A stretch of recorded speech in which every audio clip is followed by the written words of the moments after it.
ఈ car race కేసులో ACB HMDA నుంచి కీలక పత్రాలు స్వాధీనం చేసుకుందా? 7 గంటల పాటు విచారించిన దానకిషోర్ నుంచి ఎలాంటి సమాచారం సేకరించారు? దానకిషోర్ ఏం చెప్పుంటారు? A2గా ఉన్న అరవింద్ కుమార్ అప్రూవర్గా మారనున్నారా? అనుకున్న దానికంటే ఎక్కువగానే నిధులు దారి మళ్ళాయా?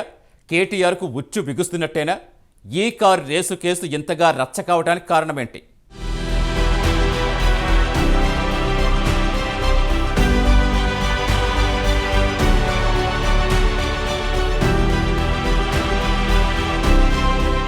ఫార్ములా ఈ కార్ రేస్ కేసులో కీలక పరిణామం చోటు చేసుకుంది. ఫిర్యాదుదారుడు పురపాలక శాఖ ముఖ్య కార్యదర్శి దానకిషోర్ను 7 గంటల పాటు ఏసీబీ ప్రశ్నించి స్టేట్మెంట్ నమోదు చేసినట్లు తెలుస్తోంది.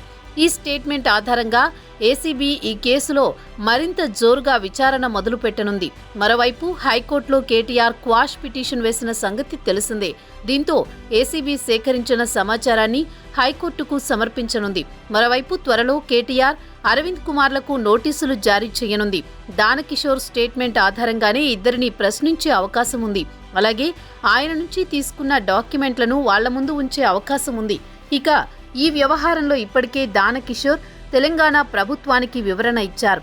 అప్పటి మంత్రి కేటీఆర్ ఆదేశాల మేరకే హెచ్ఎండిఏ నుంచి డబ్బు బదిలీ అయినట్లు ప్రభుత్వానికి వివరించారు.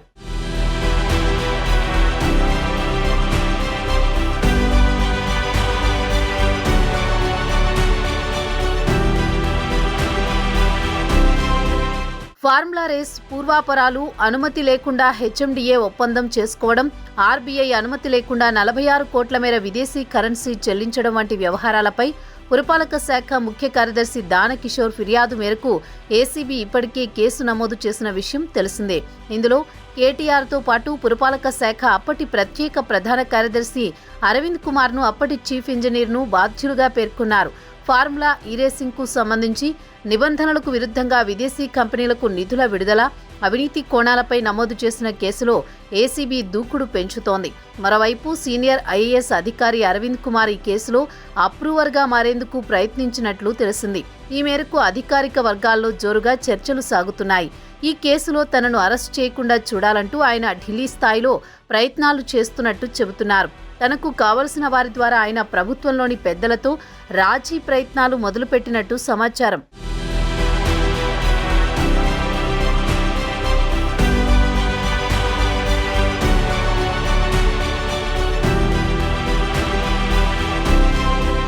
మరోవైపు ఈ కేసులో అరవింద్ కుమార్ పాత్ర ఎక్కువగా ఉన్నట్లు ఇప్పటికే ఏసీబీ గుర్తించింది. కేబినెట్ అనుమతి లేకున్నా ఎన్నికల కోడ్ అమల్లో ఉన్నప్పుడు నిధులను బదిలీ చేశారనే అరవింద్ కుమార్పై ప్రధాన ఆరోపణలున్నాయి. పైగా విదేశీ కంపెనీలకు నిధులను బదిలీ చేయాలంటే రాష్ట్ర ఆర్థిక శాఖ అనుమతి తప్పనిసరి.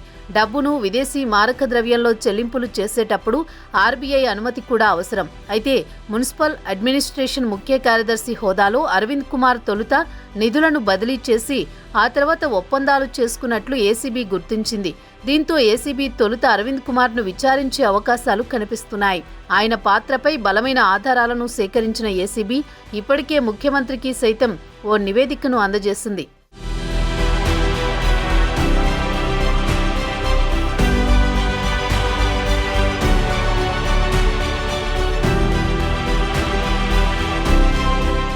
ఈ క్రమంలో అరవింద్ కుమార్ అప్పటి మంత్రి కేటీఆర్ చెబితేనే తాను 55 కోట్లను బదిలీ చేశా అని వివరణ ఇచ్చుకున్నట్టు సమాచారం.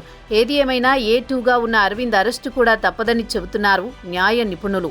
దీంతో ఏసీబీ అరెస్ట్ నుంచి తప్పించుకోవడానికి అరవింద్ కుమార్ తెర వెనుక ప్రయత్నాలు ప్రారంభించినట్టు సమాచారం. ఢిల్లీ స్థాయిలో ప్రయత్నాలు చేస్తున్నట్లు తెలుస్తోంది. కొంతమంది కాంగ్రెస్ పెద్దలను కలిసి తనను కాపాడాలని అభ్యర్థించినట్లు అధికార వర్గాల్లో చర్చ జరుగుతోంది. ఈ క్రమంలో ఆయన అప్రూవర్గా మారడం ఒక్కటే మార్గంగా ఉన్నట్టు తెలుస్తోంది. అయితే పురపాలక శాఖ ముఖ్య కార్యదర్శిగా, హెచ్ఎండిఏ కమిషనర్గా పనిచేసిన అరవింద్ కుమార్ అప్పట్లో ఔటర్ రింగ్ రోడ్ టెండర్ల వ్యవహారంలో ప్రభుత్వాన్ని విమర్శించినందుకు అప్పటి పీసీసీ చీఫ్గా ఉన్న రేవంత్ రెడ్డికి నోటీసులు జారీ చేసిన విషయం తెలిసిందే. ఈ నేపథ్యంలో అరవింద్ కుమార్పై కాంగ్రెస్ హైకమాండ్ అండదండలుంటాయా, ఉండవా అనేది పెద్ద ప్రశ్నగా మారింది. ఆనాడు రేవంత్ రెడ్డిని అర్ధరాత్రి పూట బెడ్రూమ్లో ఉండగా అరెస్ట్ చేసి పోలీసులు ఎలా తీసుకువెళ్లారో అందరికీ తెలిసిన విషయమే. ఇప్పుడు అదే తరహాలో కేటీఆర్ను కూడా అర్ధరాత్రి సమయంలో అరెస్ట్ చేస్తారన్న ఊహాగానాలు రాజకీయ వర్గాల్లో వ్యక్తమవుతున్నాయి.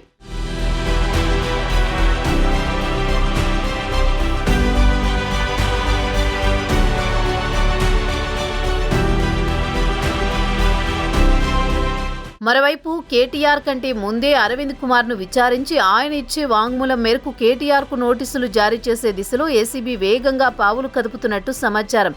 ఒకవైపు ఏసీబీ, మరోవైపు ఈడీ కేటీఆర్ను ఉక్కిరిబిక్కిరి చేస్తున్నాయని రాజకీయ పరిశీలకులు అంటున్నారు. తాను అరెస్టుకు కూడా సిద్ధమని ఈ కేసు నమోదు చేసిన సమయంలోనే కేటీఆర్ చెప్పడం కూడా ఇప్పుడు ఆసక్తిగా మారింది. గత ఏడాది డిసెంబర్లో అధికారంలోకి వచ్చిన కాంగ్రెస్ ప్రభుత్వం తొలినాళ్లలోనే ఈ వ్యవహారంలో అక్రమాలు జరిగినట్లు గుర్తించింది. దాంతో ఫార్ములా ఈ రేసింగ్కు సంబంధించి విదేశీ కంపెనీలతో ఉన్న ఒప్పందాలను రద్దు చేసుకుంది. ఆ తర్వాత ప్రభుత్వ ఆదేశాలతో మున్సిపల్ శాఖ ఈ వ్యవహారంపై ఏసీబీకి ఫిర్యాదు చేసింది. చూడాలి మరి రాబోయే రోజుల్లో దీనిపై ఏం జరుగుతుందో.